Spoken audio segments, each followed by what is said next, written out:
काशीपुर में मिलन समारोह में पहुंचे बीजेपी प्रदेश अध्यक्ष। मिशन 2022 के लिए बीजेपी ने कसी कमर, कार्यकर्ताओं की टटोली नब्ज। काशीपुर में 20 दिनों से छात्राओं का धरना जारी। कृषि बिल के विरोध में धरना प्रदर्शन, किसान नेता ने धरने का किया समर्थन। काशीपुर में महिला दरोगा से अभद्रता करना पड़ा महंगा। अभद्रता करने वाले 2 आरोपी गिरफ्तार, जान से मारने की दी गई धमकी। गंगा में टेरी बांध से छोड़ा गया पानी। हरिद्वार महाकुंभ में डुबकी लगाएंगे श्रद्धालु। 14 जनवरी को होगा महाकुंभ का पहला स्नान। हरिद्वार में जोरों पर कुंभ की तैयारियां। धर्मनगरी में भारी पुलिस बल तैनात। मेले के सफल आयोजन के लिए प्रशासन ने कसी कमर। टिहरी में जिला योजना की समीक्षा बैठक। डीएम ने अधिकारियों को लगाई फटकार। विकास की धीमी गति से खफा डीएम। कोटद्वार में टाइगर सफारी पर शुरू हुई राजनीति। पाखरो रेंज में टाइगर सफारी चलाने का विरोध। कांग्रेस ने कार्यों को बताया विकास विरोधी। हरिद्वार में स्वरूपानंद के शंकराचार्य बनने के 50 साल पूरे। भव्य महोत्सव का आयोजन। 50 स्थानों पर होगा स्वर्ण ज्योति महोत्सव। रुद्रप्रयाग में अतिक्रमण को लेकर वन विभाग सख्त। चोपता क्षेत्र से हटाए गए अतिक्रमण। सुरक्षा के लिए रखी गई कड़ी नजर। हरिद्वार में चल रहा अवैध निर्माण। तालाब की भूमि पर कब्जाधारियों ने बनाई बड़ी कंपनी। प्रशासन ने कब्जा मुक्त कराने का दिया नोटिस।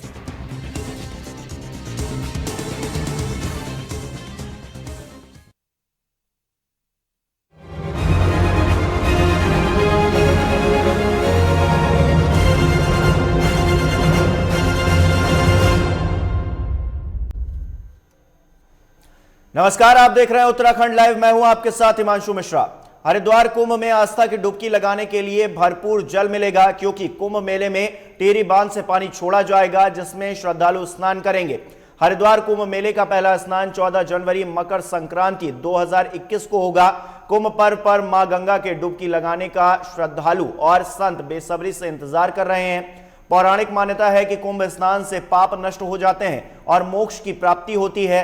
यही कारण है कि गंगा तट पर श्रद्धालुओं का जनसैलाब उमड़ता है। दरअसल सर्दी के मौसम में कम बारिश और हिमाचली क्षेत्र में बर्फबारी न होने के कारण गंगा नदी में जल का स्तर घट जाता है। गंगा घाटों में पानी की कमी न हो, इसलिए उत्तर प्रदेश सिंचाई विभाग ने टीएचडीसी इंडिया लिमिटेड को कुंभ मेले के दौरान 160 से लेकर 240 क्यूमेक्स पानी छोड़ने के लिए मांग भेजी है। टीएचडीसी प्रशासन ने भी टेरी झील से पानी छोड़ने के लिए तैयारियां पूरी कर ली हैं। टीएचडीसी इंडिया लिमिटेड के अधिशासी निदेशक वीके बडोनी का कहना है कि कुंभ मेले में मांग के अनुसार ही टेरी बांध झील से पानी छोड़े जाएगा। कुंभ मेले के लिए टेरी बांध में भरपूर पानी उपलब्ध है। पानी निकासी के लिए बांध प्रशासन ने पूरी तैयारियां कर ली हैं।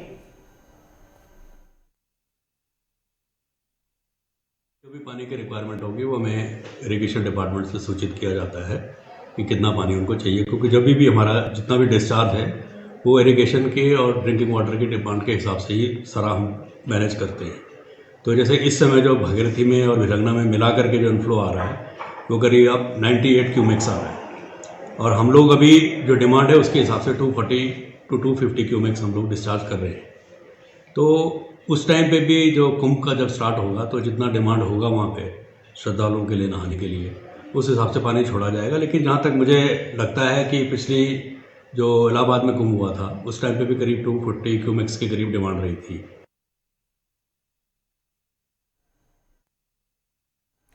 वहीं बीजेपी के प्रदेश अध्यक्ष बंशीधर भगत प्रदेश की 70 विधानसभाओं के प्रवास पर निकले हैं। उन्होंने काशीपुर में कार्यकर्ता मिलन समारोह में शिरकत किया। वहीं मंडी गेस्ट हाउस से कार्यकर्ताओं ने बाइक और कार की रैली के साथ ही ढोल नगाड़ों से बीजेपी प्रदेश अध्यक्ष बंशीधर भगत का फूल मालाओं से जोरदार स्वागत किया। वहीं प्रदेश अध्यक्ष बंशीधर भगत ने गोमती हाइट्स होटल में मिलन समारोह में कार्यकर्ताओं से सीधा संवाद किया और फीडबैक लिया। वहीं उन्होंने कार्यकर्ता मिलन समारोह में कार्यकर्ताओं को संबोधित किया। केंद्र व राज्य की योजनाओं को जन जन तक पहुंचाने के लिए कार्यकर्ताओं को दिशा निर्देश भी दिए गए।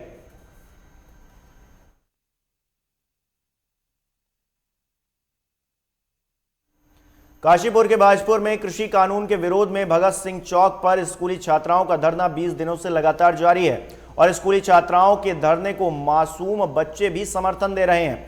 बता दें कि बाजपुर के भगत सिंह चौक पर बीते 20 दिनों से स्कूली छात्राएं कृषि कानून के विरोध में और दिल्ली में धरना दे रहे किसानों के समर्थन में प्रदर्शन कर रही हैं और स्कूली छात्राओं के समर्थन में लगातार विभिन्न संगठनों के लोग भी सामने आ रहे हैं। वहीं 20वें दिन छात्राओं के धरना प्रदर्शन को दिल्ली के गाजीपुर बॉर्डर पर 28 दिनों से धरना दे रहे बाजपुर के जगतार सिंह बाजवा ने समर्थन दिया है। उन्होंने कहा कि केंद्र सरकार किसानों की बात को अनसुना कर रही है, लेकिन सरकार को मासूम बच्चों की बातों को सुनना चाहिए और कृषि कानून को जल्द से जल्द वापस ले लेना चाहिए। ये भगत सिंह चौक इस बात का गवाह है कि ये जो कानून है, काले कानून है, इससे आज भारत का, देश का बच्चा बच्चा जागरूक हो चुका है और प्रधानमंत्री से ये मांग कर रहा है कि आप इन काले कानूनों को वापस लें। इन कानूनों की वजह से देश के किसान और देश की किसानी खतरे में पड़ जाएगी। बहुराष्ट्रीय कंपनियां, बड़ी बड़े उद्योग जो पूंजीपति हैं, उनके शिकंजे में इस देश की जो अर्थव्यवस्था है कृषि की, वो फंस जाएगी और किसानों का अस्तित्व जो है समाप्त होने की स्थिति में रहेगा। तो ये आज मानना चाहिए देश की सरकार को, प्रधानमंत्री को, इन बच्चों की बात कम से कम मान जानी चाहिए। वहीं काशीपुर में महिला दरोगा से अश्लील बातें करने और जान से मारने की धमकी देने के आरोप में पुलिस ने लिपिक समेत 2 आरोपियों को गिरफ्तार किया है। बता दें कि काशीपुर कोतवाली में तैनात महिला दरोगा महाराणा प्रताप चौक पर चेकिंग कर रही थी कि महिला दरोगा को राजकीय चिकित्सालय में कार्यरत प्रधान लिपिक संजीव शर्मा ने फोन से धमकी भरा मैसेज दिया, जिसके बाद संजीव शर्मा और उसके साथी ने महिला दरोगा को जान से मारने की धमकी भी दी, जिसमें महिला दरोगा ने कोतवाली में तहरीर देकर आरोपियों के खिलाफ मुकदमा दर्ज कराया है और महिला दरोगा की तहरीर पर पुलिस ने दोनों के खिलाफ मुकदमा दर्ज करते हुए दोनों को हिरासत में लेकर न्यायालय भेज दिया है।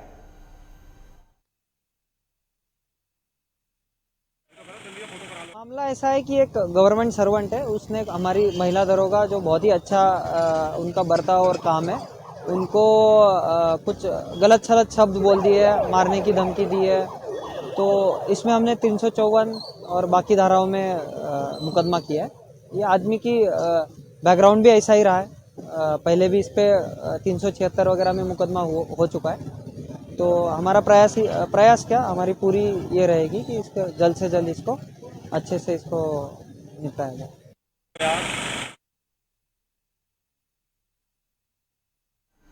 वहीं कोटद्वार में वन मंत्री हरक सिंह रावत ने कॉर्बेट नेशनल पार्क के पाखरो रेंज में टाइगर सफारी चलाने की अनुमति को लेकर कांग्रेस ने विरोध प्रदर्शन शुरू कर दिया है, जिसको लेकर कांग्रेस के पूर्व कैबिनेट मंत्री सुरेश सिंह नेगी ने पत्रकारों से रूबरू होते हुए वन मंत्री हरक सिंह रावत के द्वारा किए जा रहे कार्यों को विकास विरोधी बताया।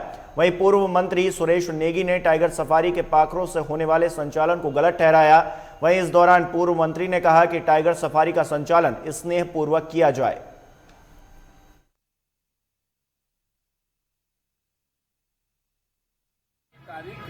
ये मील का पत्थर कैसे साबित हो सकता है जब यहाँ से कोई ऑपरेशनल पॉइंट ही नहीं है। हम लोगों ने करोड़ों लाखों रुपए की लागत से यहाँ पे हेलीपैड बनाया, वहाँ पर जो है फ्यूलिंग के लिए व्यवस्था की, वहाँ पर उनके कर्मचारियों को नियुक्त किया और उसी को हटा दिया गया और यहाँ से करीब जो है 25-30 किलोमीटर दूर जो है उसका ऑपरेशनल पॉइंट बनाया जा रहा है। ये मील का पत्थर कहाँ से होगा, आपको ये भी सोचना चाहिए। तो मेरा ये कहना है कि जनता को गुमराह किया जा रहा है, जनता को भ्रमित किया जा रहा है, जनता को ठीक उसी प्रकार भ्रमित किया जा रहा है जिस प्रकार की उन्होंने मेडिकल कॉलेज की 192 बीघा ज़मीन जो है श्रम विभाग को दे दी और वो लगातार बोलते रहे कि इससे लाभ होगा, इससे हम बनवाएंगे। श्रम विभाग में बोलता रहा कि श्रम विभाग कोई मेडिकल कॉलेज नहीं बनाता है। अंततः हमने मुख्यमंत्री से अनुरोध किया और तब जाके उन्होंने फिर उस ज़मीन को वापस जो है मेडिकल कॉलेज के नाम पर रखा। तो ये उसी प्रकार का भ्रम फैलाने की एक कोशिश है। वहीं जिलाधिकारी ईवा आशीष श्रीवास्तव की अध्यक्षता में कलेक्ट्रेट सभागार में जिला योजना की समीक्षा बैठक हुई, जिसमें वित्तीय वर्ष 2020-21 में जिला योजना के तहत 6,337 लाख रुपए के अनुमोदित परिव्यय के सापेक्ष शासन स्तर से 5,235 लाख की धनराशि अवमुक्त हुई। वहीं जिला स्तर से 5,224.25 लाख रुपए की धनराशि कई विभागों को अवमुक्त हुई। अवमुक्त धनराशि के सापेक्ष माह दिसंबर तक 3,243.68 लाख रुपए का व्यय किया जा चुका है, जो कि जिला स्तर पर अवमुक्त धनराशि का 62.9% है। समीक्षा के दौरान लोक निर्माण विभाग, स्वास्थ्य, जल निगम, लघु सिंचाई, उद्यान विभागों द्वारा क्रमिक व्यय की खराब स्थिति को देखते हुए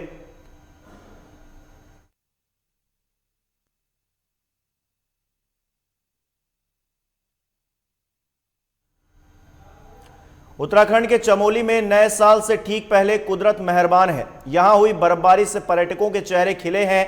नए साल का जश्न मनाने के लिए पर्यटक यहां दूर दूर से पहुंच रहे हैं। यहां आए लोग प्राकृतिक सौंदर्य और बर्फबारी का जमकर आनंद ले रहे हैं। पर्यटक औली और उसके आसपास गोरसो, बुग्याल पहुंच रहे हैं। कड़ाके की ठंड के बावजूद लोग बर्फ में खेलते हुए नजर आ रहे हैं। मौसम विभाग की माने तो नए साल के मौके पर भी यहां बर्फबारी हो सकती है।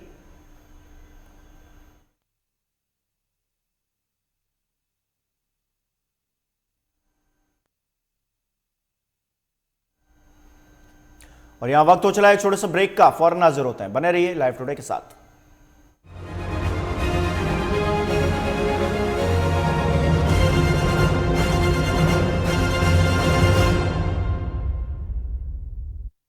बुलेट की रफ्तार से बताएंगे देश के हालात, जानेंगे पिछले 24 घंटे की सभी खबरें खास। देखिए 3 की बात हमारे साथ एक नए अंदाज में। बॉलीवुड की हर खबर, फिल्मी सितारों का सफर, कंट्रोवर्सी से लेकर गॉसिप तक, लिंकअप से लेकर ब्रेकअप तक। देखिए हर हलचल बॉली तड़का में हर रोज दोपहर 12:30 बजे सिर्फ लाइव टुडे पर। वारदात की तह तक होगी पड़ताल, जुर्म की हर दास्तां होगी बेनकाब, हर अपराधी का होगा पर्दाफाश। देखिए क्राइम फाइल्स सोमवार से शनिवार रात 10:30 बजे सिर्फ लाइव टुडे।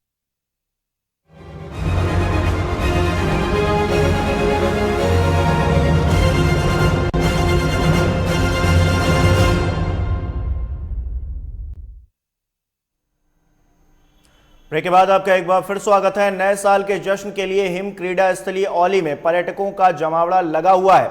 भारी संख्या में पर्यटक औली का दीदार करने के लिए पहुंच रहे हैं। औली पहुंचने के बाद पर्यटक चेयर लिफ्ट का आनंद भी ले रहे हैं। हालांकि पर्यटकों को टिकट के लिए लाइन लगाकर अपनी बारी का इंतजार करना पड़ रहा है। औली में आजकल हजारों पर्यटक पहुंच रहे हैं। ज्यादा पर्यटकों के पहुंचने से जोशीमठ और औली जाने वाली सड़क पर जाम भी लग रहा है, जिससे लोगों को परेशानियां हो रही हैं। हालांकि पुलिस प्रशासन यातायात व्यवस्था दुरुस्त करने में जुटा हुआ है। पर्यटकों का कहना है कि औली आने से उन्हें बहुत खुशी मिलती है। औली किसी मिनी स्विट्जरलैंड से कम नहीं है। औली में फिलहाल ज्यादा बर्फ नहीं है, लेकिन यहाँ की वादियां बेहद ही खूबसूरत है। मौसम विभाग ने 2 दिन में मौसम बदलने की आशंका भी जताई है। वहीं भारी मात्रा में पर्यटकों के पहुंचने से औली में स्थानीय लोगों को रोजगार भी मिल रहा है।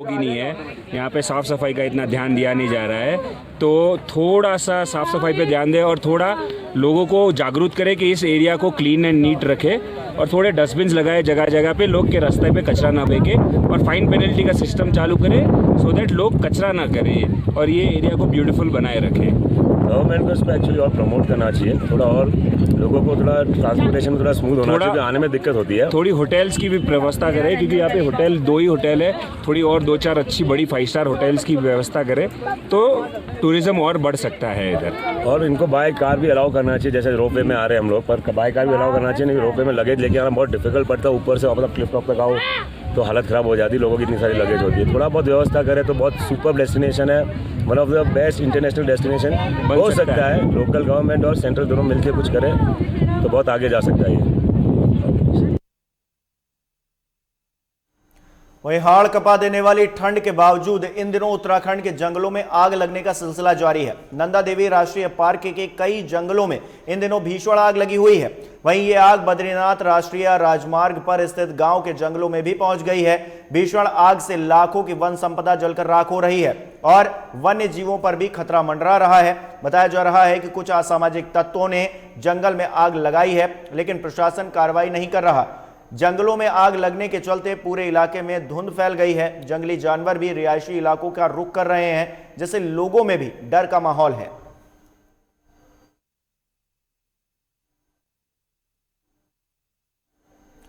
वहीं कृषि मंत्री सुबोध उनियाल ने विधानसभा देहरादून में प्रदेश के सीमावर्ती क्षेत्रों में पलायन को रोकने के लिए अंतर्राष्ट्रीय सीमावर्ती विकास प्रोग्राम के संबंध में अधिकारियों के संग बैठक की है।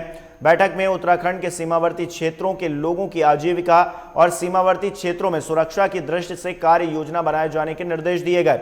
इस कार्य योजना में उत्तराखंड के सीमावर्ती क्षेत्रों में कृषि, बागवानी, फसलों को बढ़ावा देने वाली संभावनाओं का पता लगाया जाएगा। इसके अतिरिक्त अन्य आजीविकी विकल्पों से संबंधित रिपोर्ट भी तैयार की जाएगी।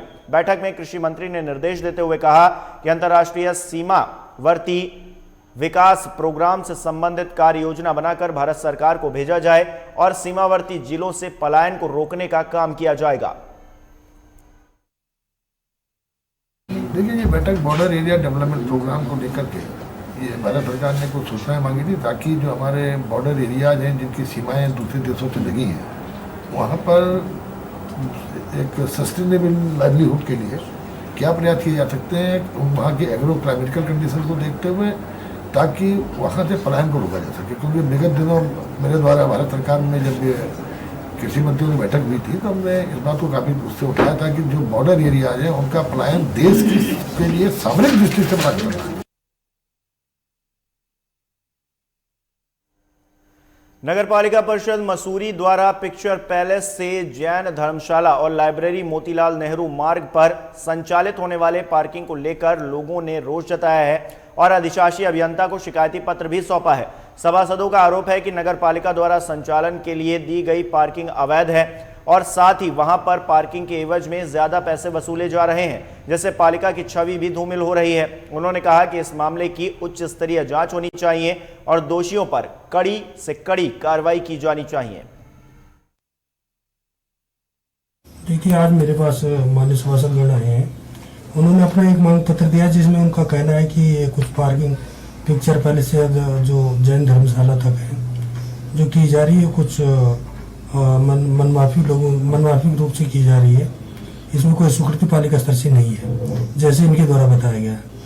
तो मैंने इसका तत्काल संज्ञान ले लिया है। मैं तत्काल इसमें टीएस से अपनी रिपोर्ट लेकर के और जो भी उचित कार्रवाई बनेगी उसको तत्काल करूँगा। एक तो हमें पार्किंग की जानकारी बाहरी लोगों से पता लगा कि आपका पिक्चर पैलेस से लेकर और जैन धर्मशाला तक ये अवैध रूप से पार्किंग की जा रही है, मनमाने ढंग से पैसे वसूल रहे हैं। और साथ ही मोतीलाल राम सिंह रोड पे भी, जिस पे कोर्ट का स्थगन आदेश पहले ही आ चुका था, उससे भी पार्किंग की जा रही है, जो कि गलत है और हम इसका विरोध करते हैं। आज हमने अधिशासी अधिकारी महोदय को पत्र लिखाया और उसमें कहा है कि इसकी सही तथ्यों की जाँच की जाए। वहीं नए साल यानी कि 31 की पूर्व संध्या पर पहाड़ों की रानी मसूरी और आसपास के क्षेत्रों में भारी संख्या में पर्यटकों के पहुंचने की संभावनाएं हैं, जिसको लेकर मसूरी में अतिरिक्त पुलिस बल की नियुक्ति की गई है।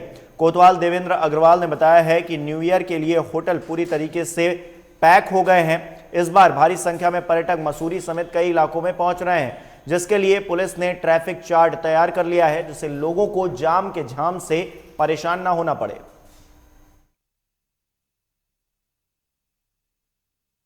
अब ये आने वाले 31 में जो है जिस हिसाब से होटलों की बुकिंग मसूरी में चल रही है, उस हिसाब से जो है काफ़ी भीड़ भड़ा का आने की उम्मीद है। इसके लिए हमने जो है ट्रैफिक प्लान हमारा बिल्कुल तैयार है और इस पर हमारा काम भी चल रहा है। और अतिरिक्त फोर्स के रूप में हमारे पास जो है देहरादून से जो है सीपीयू के जो है 16 कर्मचारी और पीएससी के जो है 22-25 कर्मचारी पीएससी के मिल रहे हैं। इसके अलावा जो है पुलिस ऑफिसर लाइन से हमें जो है काफ़ी फोर्स जो है दिया जा रहा है। इस समय हमारे पास जो है टोटल जो है 7 पार्किंग हमारे पास हैं, जिनमें से जो है एक मोटरसाइकिल पार्किंग हमारे जो है मॉडर्न स्कूल वाली पार्किंग इसमें शामिल है। और कम से कम हमारा 800-850 वाहन जो है हमारे पास इस पार्किंग में आराम से आ जाएंगे। और इसके अतिरिक्त जो होटलों की पार्किंग जो है इसके अलावा है। राम मंदिर ट्रस्ट में तवज्जो न मिलने से बौखलाए स्वामी अविमुक्तेश्वरानंद की टीस एक बार फिर से सामने आ गई। स्वामी अविमुक्तेश्वरानंद ने अयोध्या राम मंदिर निर्माण के लिए बनाए गए राम मंदिर तीर्थ क्षेत्र ट्रस्ट को भंग करने की मांग कर डाली।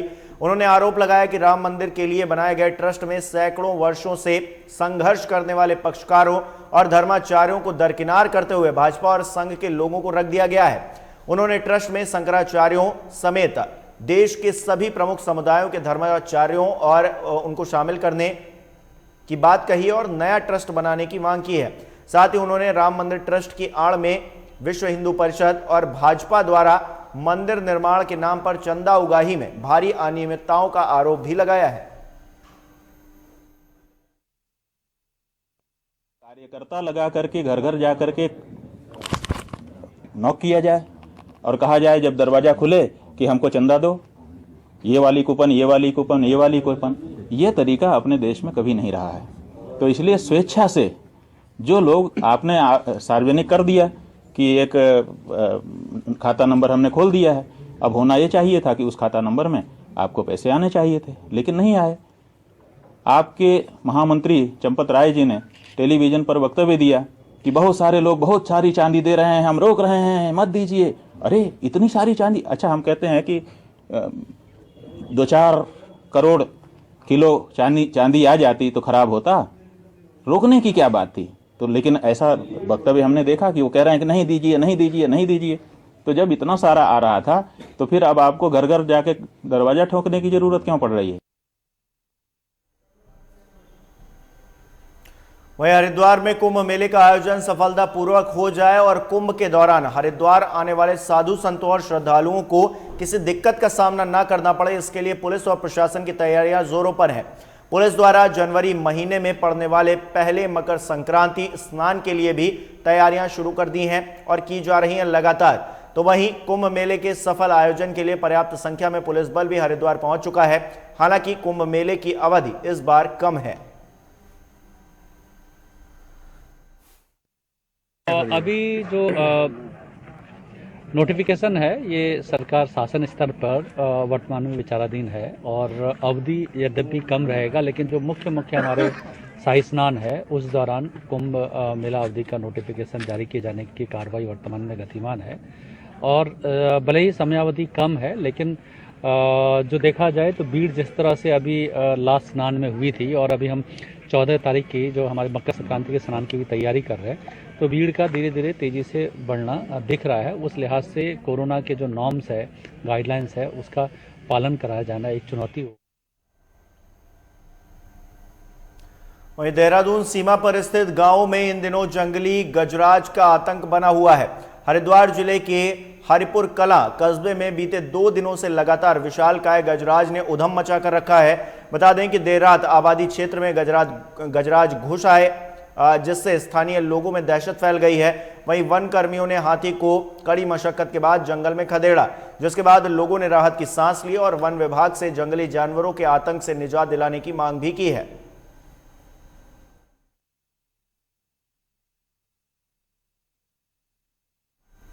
रुद्रप्रयाग के चोपता क्षेत्र में लगातार हो रहे अतिक्रमण को लेकर वन विभाग अब सख्त हो गया है। बीते दिनों हुए 3 नए अतिक्रमण को वन विभाग की टीम द्वारा ध्वस्त किया गया। क्षेत्र में पर्यावरण और भौगोलिक स्थिति के साथ ही वन्य जीवों की सुरक्षा के लिए कड़ी नजर रखी जा रही है। केदारनाथ वन विभाग द्वारा पहले भी अतिक्रमण करने वालों को बेदखल के नोटिस जारी किए गए, जिसके चलते वन विभाग प्रशासन की मदद से योजना बना रही है। केदारनाथ वन प्रभाग के प्रभागीय वनाधिकारी अमित कंवर ने बताया है कि इस क्षेत्र में अतिक्रमण पर विशेष नजर रखी जा रही है। पर्यटकों की लगातार बढ़ती संख्या के चलते यहां सेंचुरी को भी क्षति पहुंच रही है।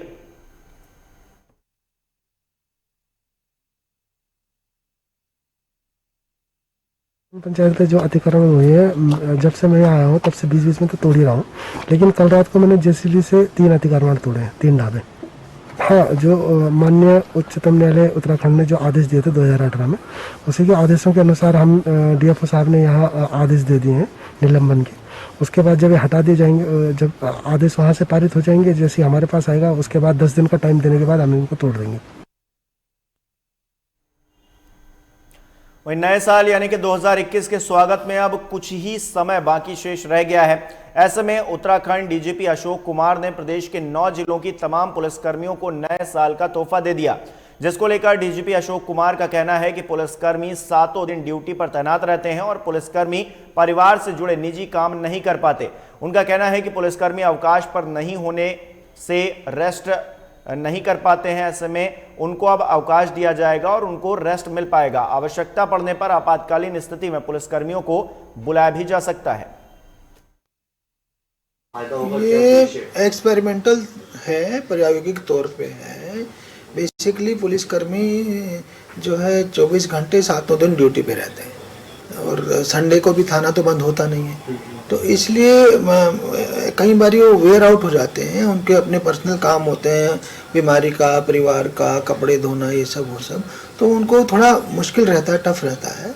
तो इसलिए हमने ये कहा है कि इस सप्ताह में एक दिन वो रेस्ट पे रहेंगे, छुट्टी पर नहीं रहेंगे, रेस्ट पे रहेंगे और रिजर्व में रहेंगे। अगर वो आवश्यकता पड़ी लॉ एंड ऑर्डर से या ट्रैफिक में या कहीं और कोई आपदा है, उस समय उनको बुलाया जाएगा। तो एक प्रकार से वीकली ऑफ है कि रेगुलर रूप से उनकी संतरी वगैरह की ड्यूटी, पेट्रोलिंग वगैरह की ड्यूटी नहीं लगेगी। और इसी के साथ उत्तराखंड लाइव में इतना ही। देश और दुनिया की तमाम खबरों के लिए बने रहिए लाइव टुडे के साथ।